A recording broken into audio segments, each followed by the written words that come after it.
Yesilwane, ye wena. Ihlolo yami nayi. Hey!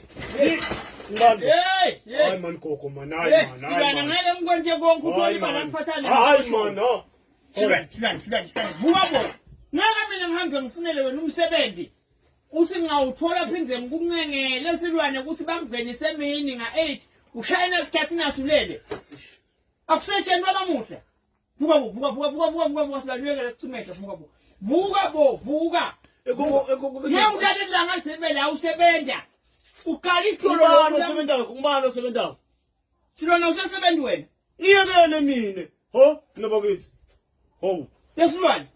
Kube ngiyasebenza sengihambile. Hayibo gogo, hayibo. Wena ungathi ngifuna umsebenzi usho leka sisathana. Ungakaholi Silwane ngophela igayitsholo uyahola. Ngiyahola ngiyini nangaqinisela lapha mina. Hayibo. Ngiyahola ngiyini lapha. Wena usufuna umsebenzi ngifuna ngongigciraje gogo lapha labantu lapha.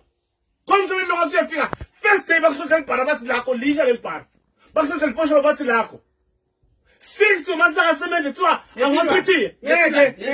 Ngeke. Ya, vele uNkulunkulu wami. Awu ngeke. Ngabonakala. Gogo ngeke ngakuka mina kuphela. Ngeke.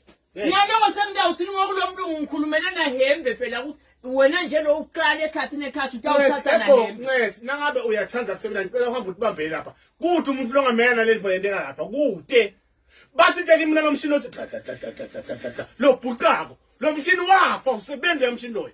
So lo mlungu wena ngawusiyogcumisa for the whole day. Engathi umshini awufuni ukuthatha kane gugathini lapha. Hayi mina angivukeli.